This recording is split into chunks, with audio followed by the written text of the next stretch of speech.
The gate stood open for less than 3 minutes while a supply truck backed into the camp. Yet that was enough time for every prisoner nearby to notice what happened next.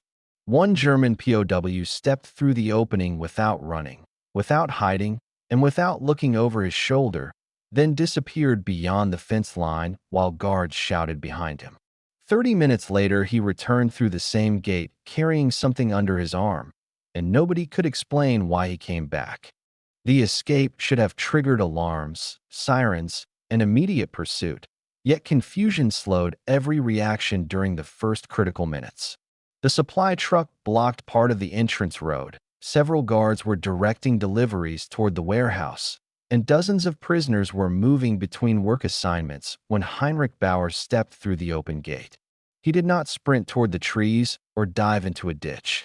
He simply continued walking down the road as if he belonged there. Two guards noticed him almost immediately and shouted for him to stop. Bauer ignored the order and kept moving at the same steady pace. More guards joined the pursuit while prisoners rushed toward windows and fences to watch. Some believed he had finally lost his mind. Others assumed he possessed a hidden escape plan. No one could understand why he was moving so slowly when freedom seemed only a few hundred yards away. The pursuit ended unexpectedly when Bauer disappeared behind a bend in the road beyond a storage building. Guards followed seconds later and found nothing. The road stretched toward nearby farmland. Several side paths crossed the area, and a line of trees blocked visibility in multiple directions. For the first time in months, a German prisoner stood outside American control with open countryside ahead of him. News spread through Camp Sheridan faster than any official announcement. By the time the guards returned to organize a search, every barrack already knew an escape had occurred. Prisoners gathered in clusters discussing possible destinations. Some insisted Bauer would head for the mountains. Others believed he would seek civilian clothing before traveling farther. Several men argued he had family somewhere nearby and had been planning the escape for months. Captain Ernst Vogel immediately transformed the event into a symbol. He walked through the camp telling prisoners that Bauer had finally chosen dignity over captivity. According to Vogel, the escape proved that determined men could still shape their own fate despite defeat. His speeches attracted large audiences because many prisoners secretly imagined themselves making the same choice. The camp administration responded by tightening security.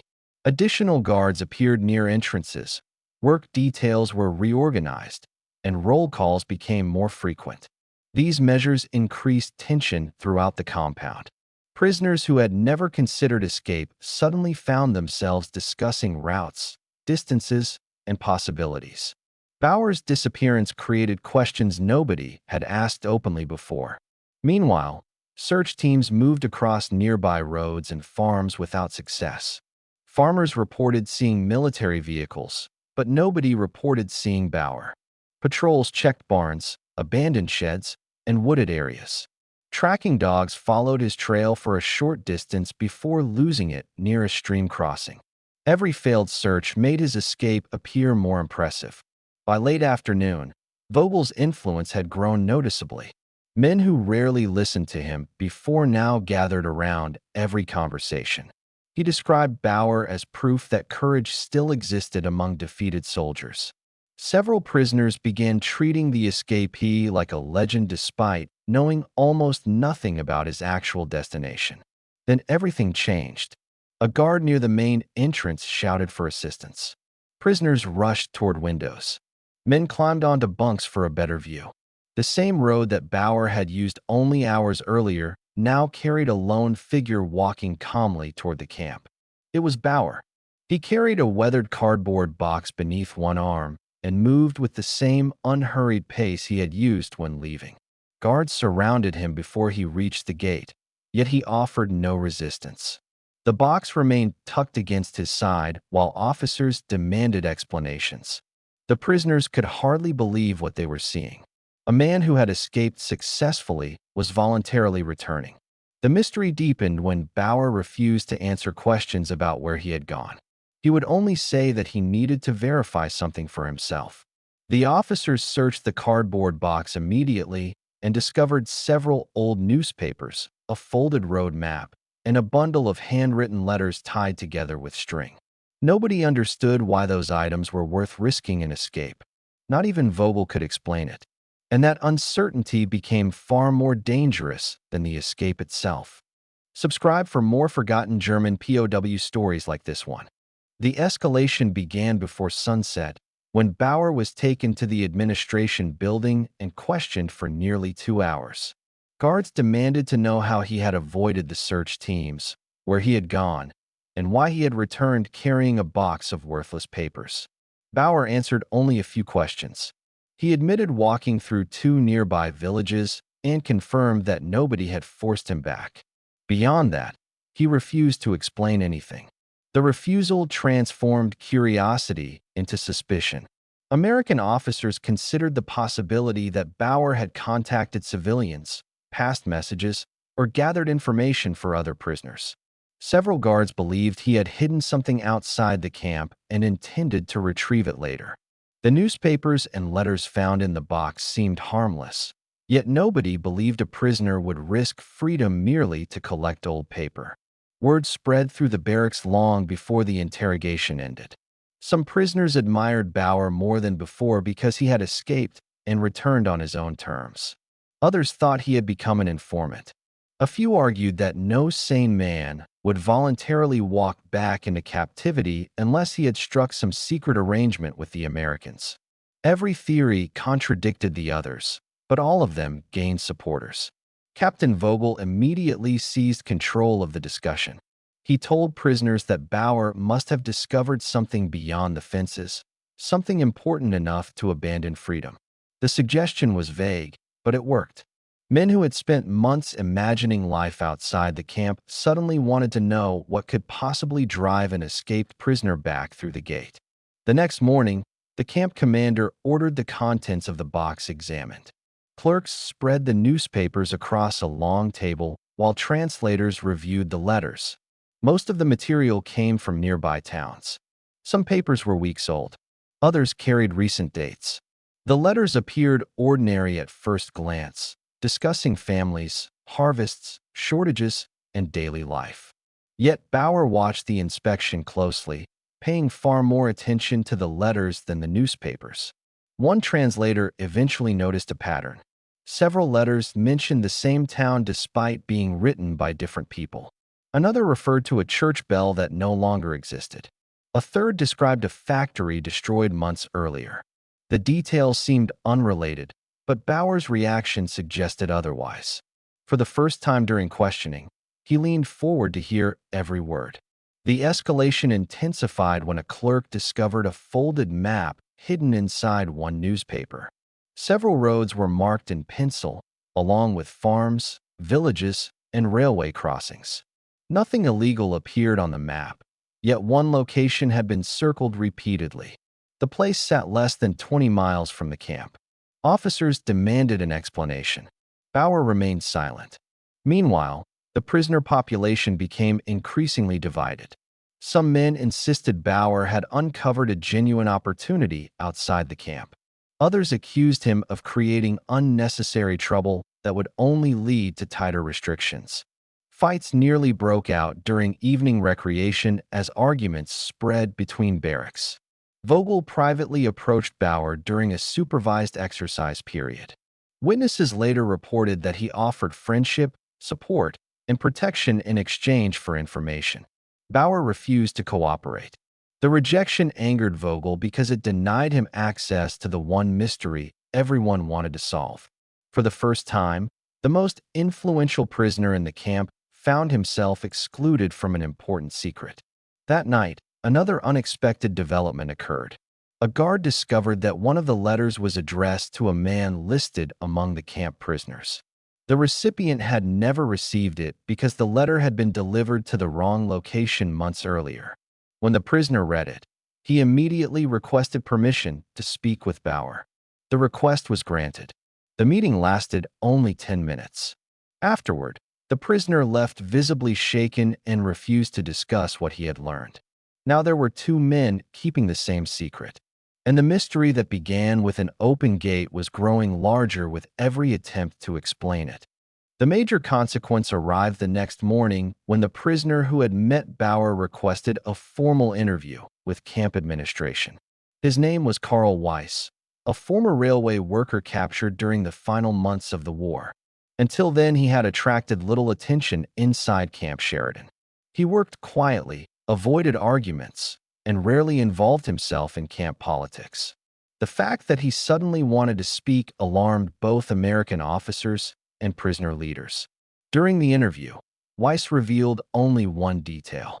The letter addressed to him contained information about his hometown. According to the writer, the town no longer existed in the form he remembered. Entire streets had been destroyed, factories had closed, and many families had relocated. The news itself was not unusual during wartime, but Weiss claimed Bauer had already known those details before reading the letter. That statement changed everything. The camp commander ordered Bauer questioned again. This time the discussion focused not on the escape, but on the information he collected outside the camp. Bauer finally admitted visiting the circled town on the map. He had spoken with civilians, read public notices, and gathered newspapers from local buildings. Yet he still refused to explain why those discoveries convinced him to return. Meanwhile, rumors exploded across the barracks. Some prisoners believed Bauer had discovered Germany no longer existed as they remembered it. Others insisted he had found evidence that families back home were gone. A few claimed he had learned the war would continue for years. The uncertainty became more powerful than any confirmed fact. Captain Vogel tried to regain control of the situation by announcing that Bauer had been broken by captivity. According to Vogel, the prisoner had abandoned freedom because he feared life outside the wire. The explanation satisfied some listeners, but not many. Too many men had seen Bauer walk calmly through the gate, carrying those newspapers. Fear did not explain the determination visible on his face. The major consequence spread beyond conversation when several prisoners submitted requests for additional information about their hometowns. Camp administrators suddenly faced dozens of questions they could not answer. Men wanted newspapers, maps, letters, and reports from regions they had not seen in years. Bauer's return had awakened a different kind of hunger, one unrelated to food or freedom. American officers recognized the growing tension and made an unusual decision. They arranged for selected newspapers to be displayed publicly under supervision. Prisoners gathered around bulletin boards reading reports about destroyed cities, political changes, shortages, reconstruction projects, and civilian life. Some readers stood silently for long periods. Others walked away immediately. The information affected everyone differently. Then another consequence emerged. A prisoner named Otto Brandt collapsed during the newspaper viewing period after recognizing the name of his street among a list of destroyed neighborhoods. Medical staff carried him to the infirmary while witnesses spread the story across the camp. The newspapers were no longer abstract sources of information. They contained pieces of personal history. That afternoon, Bauer finally explained part of his decision. He told the camp commander that he had expected freedom to feel familiar. Instead, everything he found outside the gate felt foreign. Roads remained the same, but communities had changed. Buildings remained standing, yet the people were different. He said the camp suddenly contained more certainty than the world beyond it. The statement shocked the officers. It also shocked the prisoners who later heard about it. For months, they had imagined the outside world as a destination waiting exactly where they left it. Bauer's experience suggested something entirely different. The place they wanted to return to might no longer exist. By evening, discussions about escape had nearly disappeared from the barracks. Men were no longer asking how Bauer escaped. They were asking what he had seen. And that question created consequences far larger than anyone expected when he first walked through the open gate. The major reversal began 2 days later when camp administration received permission to transport a small prisoner delegation to the nearby town Bauer had visited. The trip was intended to calm rumors, verify information, and prevent further speculation from spreading through the barracks. Most prisoners assumed Bauer would be chosen immediately because he knew the route and had already seen the area. Instead, the commander selected 3 different men and deliberately left Bauer behind. Captain Vogel viewed the decision as an opportunity. He spent the morning telling prisoners that the Americans feared Bauer because he knew the truth. According to Vogel, officials wanted controlled witnesses who would repeat an approved story. The argument gained support because nobody yet knew what the delegation would actually find. Once again, uncertainty became fertile ground for suspicion. The delegation departed under guard shortly after sunrise.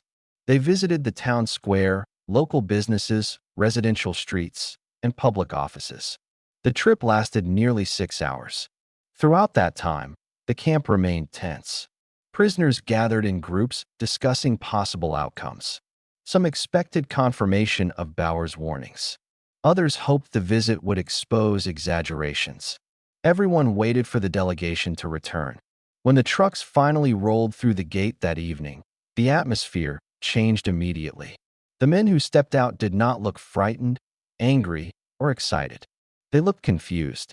Their reactions matched none of the predictions circulating throughout the camp. Prisoners crowded around them, demanding answers before they even reached the barracks. The first report stunned the listeners. The town had not been devastated. Many buildings remained intact. Shops were open. Children played in the streets. Farmers worked nearby fields. People purchased food, repaired homes, and continued daily life. The delegation described shortages and damage, but nothing resembling the catastrophe many prisoners expected. Several listeners immediately accused them of lying. That accusation triggered the reversal. One delegate produced photographs purchased from a local shop. The images showed streets, businesses, churches, and houses exactly as described. Another displayed receipts from stores. A third carried newspapers from the same locations. Physical evidence spread through the camp faster than words. For the first time, prisoners possessed proof that contradicted both the worst rumors and Bauer's conclusions. Vogel attempted to adapt. He argued that one town proved nothing and insisted conditions elsewhere remained hopeless. Yet the confidence behind his speeches had weakened. Too many prisoners had now seen evidence with their own eyes. Every attempt to restore certainty only generated more questions. The reversal became personal when Bauer requested permission to meet the delegation. The conversation occurred under supervision near the administration building. Witnesses observed him studying the photographs carefully, comparing them with the newspapers he had collected during his escape. After nearly an hour, he reached a conclusion that nobody expected. He admitted he had been wrong. The statement spread across Camp Sheridan before sunset. Bauer explained that he had based his decision on incomplete information. During his brief time outside the camp, he encountered damaged neighborhoods, displaced families, and public notices describing losses. He assumed those examples represented the entire region. The delegation's findings revealed a more complicated reality. Some places had suffered terribly. Others continued functioning despite the war. That admission transformed the entire story. For days, prisoners believed Bauer returned because he discovered a terrible truth. Now they learned he had returned because he reached a conclusion too quickly. The mystery was no longer about what he found outside the gate. It was about how easily one man's limited experience became accepted wisdom inside a camp desperate for answers. The reversal hit Vogel hardest. He had built influence by presenting certainty whenever uncertainty appeared. Bauer's admission undermined that strategy completely. A prisoner who escaped, returned, investigated, and publicly corrected himself carried more credibility than a man who merely offered confident opinions. By nightfall, discussions inside the barracks sounded different. Men were still worried about home. They still wanted information. Yet they were beginning to understand that reality outside the wire could not be reduced to a single story. And that realization prepared the camp for the final event that would change everything. The final irreversible event began when camp administration announced an unusual program the following week. Prisoners would be allowed to write detailed requests for information about specific towns, families, workplaces, and neighborhoods. The requests would be forwarded through available civilian channels whenever possible. The system offered no guarantees, but it represented the first organized effort many prisoners had seen to reconnect with the world beyond the wire. The announcement produced immediate activity across the camp. Men who rarely participated in meetings suddenly searched for paper. Barracks filled with discussions about addresses, street names, schools, factories, and relatives. Instead of arguing over rumors, prisoners spent their evenings reconstructing memories accurate enough to guide future inquiries. The atmosphere changed from speculation to action. Bauer played an unexpected role in the process. Because he had walked through the nearby region and gathered newspapers, he understood which details were most useful. He helped several prisoners identify towns that had changed names, districts that had been reorganized, and locations that no longer appeared on older maps. The same man whose escape had created confusion now helped others navigate uncertainty. Captain Vogel tried one final time to restore his influence. He warned that the information program would disappoint everyone and argued that false hope was worse than no hope. A few men agreed, but most ignored him. The camp had changed too much. Prisoners were no longer choosing between belief and disbelief. They were gathering evidence wherever they could find it. The first replies arrived 3 weeks later. One prisoner learned that his parents had relocated to another city. Another discovered that a former workplace had reopened under new management. A third received confirmation that a younger brother had survived the war. Not every message contained good news. Some revealed losses. Others confirmed destruction. Yet each reply replaced uncertainty with something concrete. The irreversible shift occurred because the replies came from different places and told different stories. Some towns struggled. Others recovered. Some families remained together. Others had scattered. Reality proved too complicated for any single rumor, speech, or prediction. The camp gradually stopped searching for one explanation that covered everything. Bauer received a reply as well. The letter came from a local official in the town he had visited during his escape.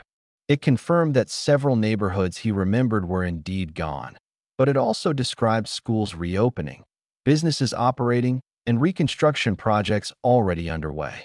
The letter demonstrated exactly how his original conclusion had been formed from only part of a larger picture. One evening, the camp commander invited Bauer to review the growing collection of replies stored in the administration office. The stack contained dozens of letters from different regions. No two stories were identical. Bauer spent nearly an hour reading them before returning to his barack. Several prisoners later asked what he thought. His answer spread through the camp by morning.